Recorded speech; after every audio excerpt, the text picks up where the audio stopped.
The man, the myth, the hardness, the shiny head, the quotes. You've all probably heard of, or at least heard quotes from the legendary David Goggins before. Most of you probably know him from the sheer amount of memery available on the great internet, and perhaps most of all, his very iconic quotes where he tells you to stay hard. Stay fucking hard! But Goggins wasn't always just a motivational speaker. Long before he ever became an online sensation, he was actually a genuine top-level athlete, and arguably one of the toughest men on the planet. Let us start with his birth. Little David Dorian Goggins was born in Buffalo, New York in 1975, during a time where the big state wasn't doing so well. So, safe to say Goggins was born into a pretty hard environment. But little Goggins wanted to make something big for himself, and he already had his first job ever by the age of 6, where he worked some night shifts sorting rollerblades for his dad's business. This guy was doing night shifts at age 6, while most people today can't even get an entry-level job with a PhD, but I digress. However, it wasn't all fun and games for little Goggins, as he would be diagnosed with a learning disability in 3rd grade and bullied through most of his childhood. And due to growing up in a very toxic environment, he also developed a stutter alongside a ton of social anxiety. And with facing a lot of discrimination in his life, it wasn't until David Goggins was 17 years old when things would start changing. He applied for the US Air Force pararescue, but was quickly removed because he was diagnosed with something called sickle cell trait, where you can develop some pretty harsh symptoms during things like hard physical activity and dehydration.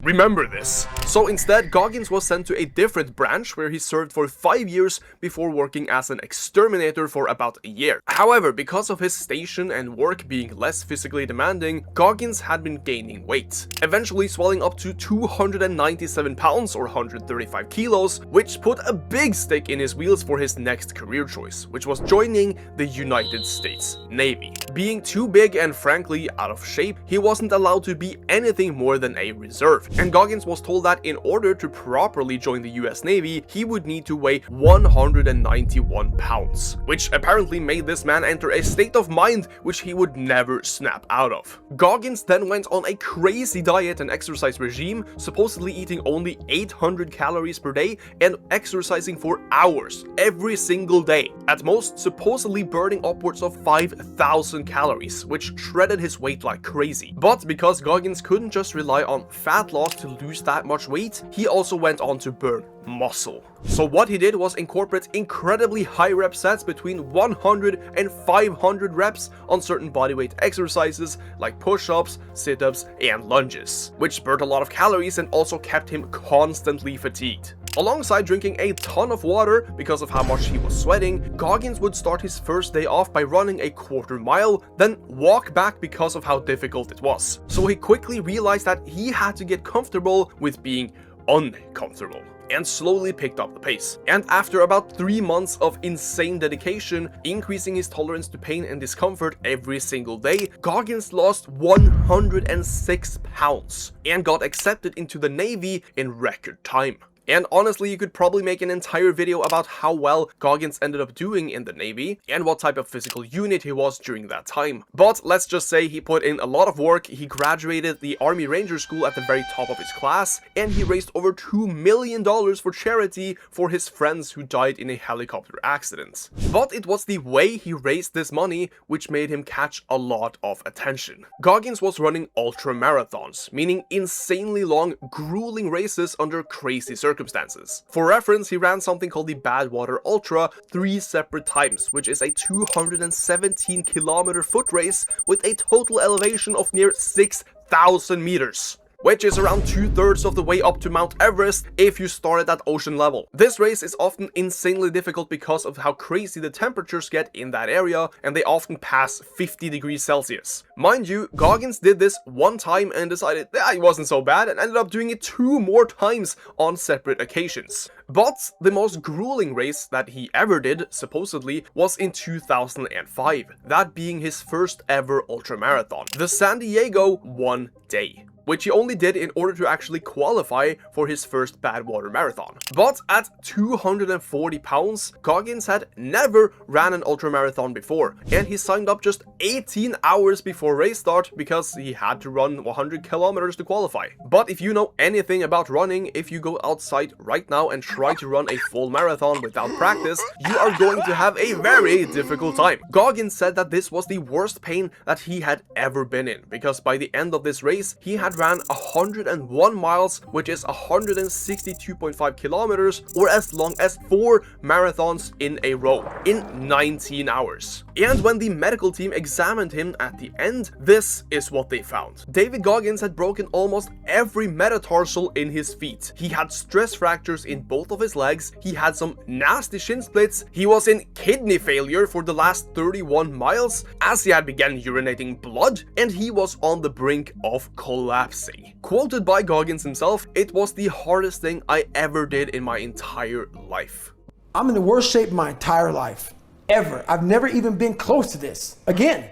But what if I told you that's not anywhere near the craziest thing this man has done throughout his career as a strength and endurance athlete? For one, he did a 515-kilometer triathlon in 2006 for the Ultraman World Championships, where he actually placed second after 3 full days of swimming, cycling, and running, only being beaten by 10 minutes in total, which who the hell would actually beat that? And he competed in a race called the Moab 240, where he ran 240 miles, which is 386 kilometers, not once, not twice, but 3 separate times, and the last one he actually did just a few months ago at 50 years old.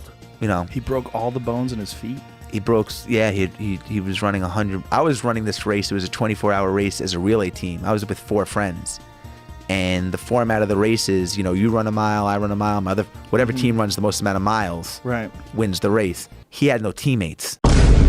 But if you think Goggins is just some insane ultramarathon runner, then think again. Because in 2013, he also set and held the world record for the highest number of pull-ups done within a 24-hour time frame, being 4,030, which he did in around 18 hours, but subsequently had to stop early because he had completely torn open his hands. Now that record has since been broken, but supposedly David Goggins has also done 7,801 pull-ups within 24 hours back in 2023 at 48 years old. Oh, and the wildest part, for the first 34 years of this man's life, including all the SEAL stuff and the early ultramarathons, Goggins was doing all of this with a literal hole in his heart. Doctors eventually found a congenital defect and had to go up and patch that. So when he tells you that most people live life at 40% or whatever, understand that this guy literally spent decades breaking his body apart, failing, coming back and setting records while his heart wasn't even operating at full capacity. On top of the fact that he wasn't even allowed to join a certain branch in the Air Force